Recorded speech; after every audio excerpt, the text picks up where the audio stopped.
persons on river courses pointing out a wall that is deteriorating or some other civil works that is at risk. At this time, even if we were able to find equipment to do it, it's just not going to be possible to address all the infrastructure weaknesses that could potentially pose a challenge during a hurricane. So you need to take the precaution to protect your property and your sandbag. Or it might be just taking a push broom and clean the drain that runs across your yard so that it's not flooded. I know it's a difficult thing to say, particularly with the context of this historical lack of maintenance of the infrastructure. But I'm being very practical and speaking to you as my family that this is what we need to do to survive. Yes, we're not satisfied with the quality of drainage, we're not satisfied with the quality of roads, but these are national crises essentially, and we're not going to be able to repair all the drains in the next 4 or 5 years, and even so it takes time to do it. So rest assured, we do plan and we are in the process of improving the infrastructure, but while that is going on, these disaster events are occurring, and therefore we need to be smart and responsible about how we respond to them. So ladies and gentlemen, thank you very much for the update. Keep safe and keep praying that special attention ought to be paid to these critical infrastructure which are necessary for the continuity of government and for the continuity of business and indeed for public safety. So Commissioner of Police, you have been tasked specifically to ensure that there is no break in our telecommunications and to ensure that these criminals who would want to take advantage of the disaster to exploit our telecommunications infrastructure, that they are dealt with in the harshest way. The JPS has informed that they have already taken steps to clear vegetation from their lines, and that is indeed good news. They had already started work in restoring their lines and strengthening the infrastructure, so I'm expecting that we would not have a fallout as we did during Hurricane Beryl.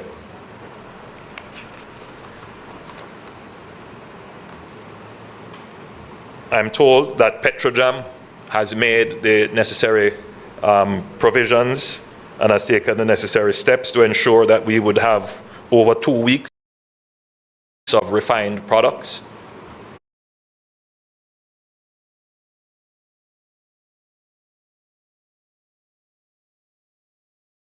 Fuel.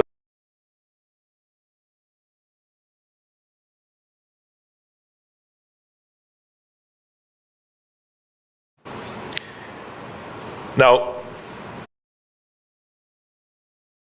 this impact would have been on residential roofs and in flooding in areas that are flood prone, houses would have been destroyed by flooding.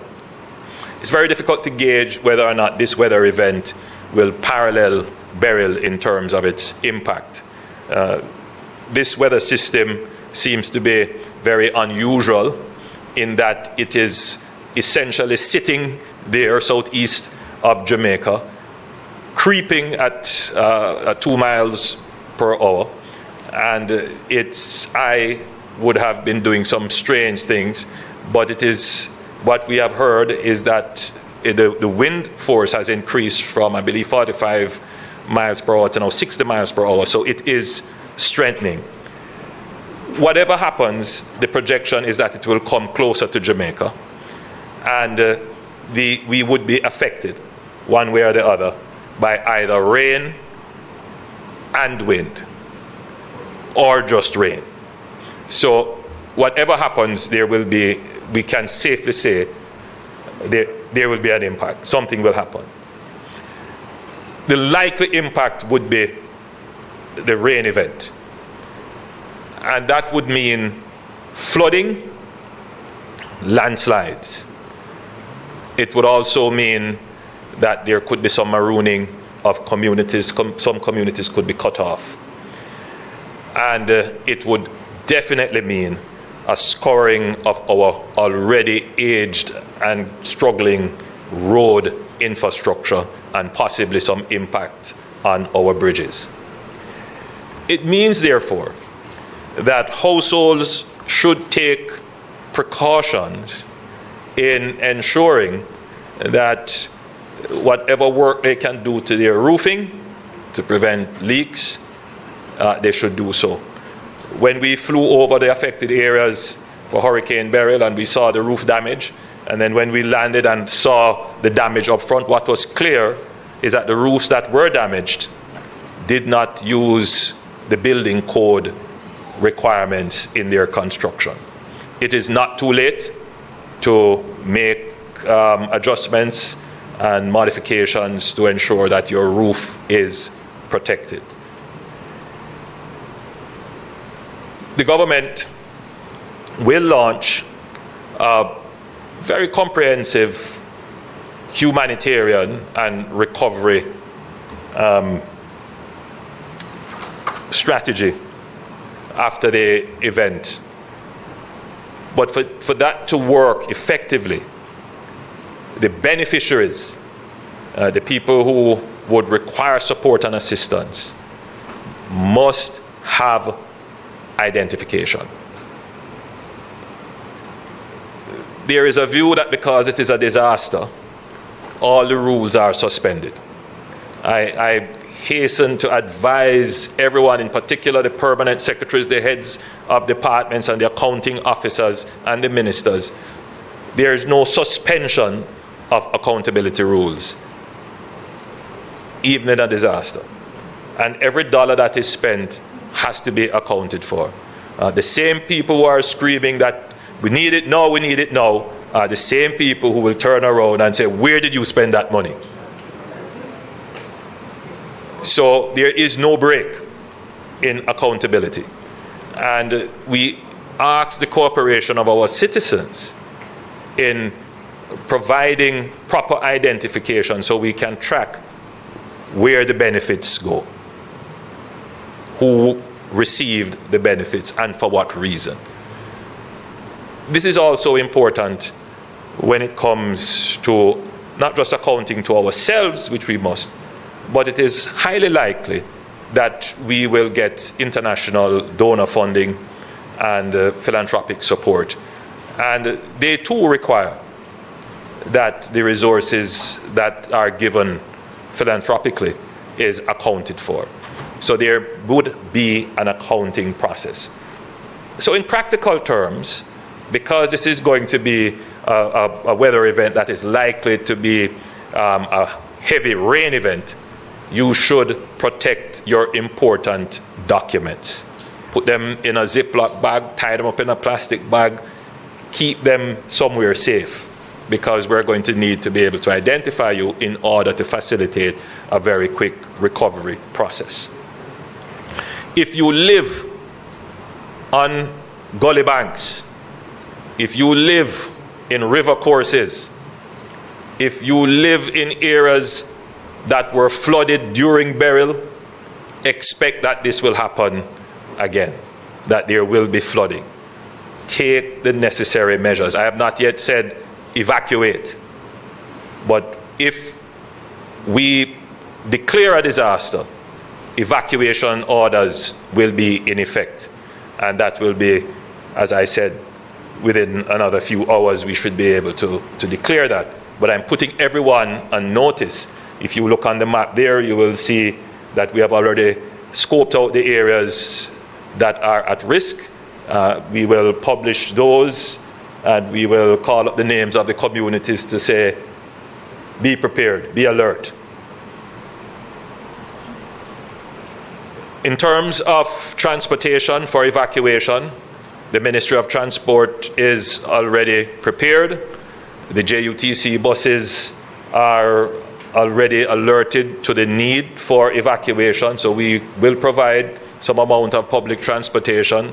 if it becomes necessary, the toll roads will be open to allow persons to move more quickly and safely. So we are prepared in that regard as well, and we encourage persons, if you're called upon to be evacuated, take the opportunity and leave the area. I want to say a bit about information. You can't give too much information during a disaster.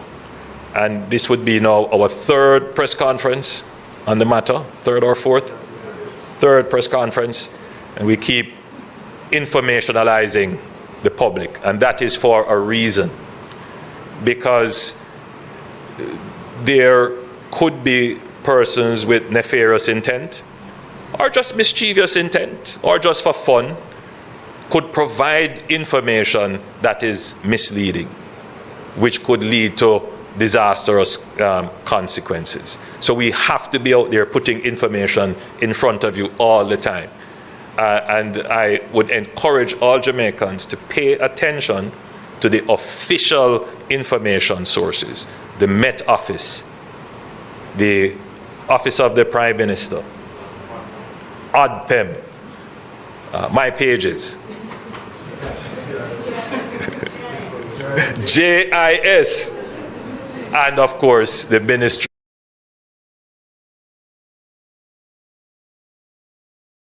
of Education and Information. So all our official pages, you can rest assured that all the pages are centrally coordinated. And just to say a word on the central coordination, ODPEM is the entity that is charged with the central coordination of Jamaica's disaster preparation and response.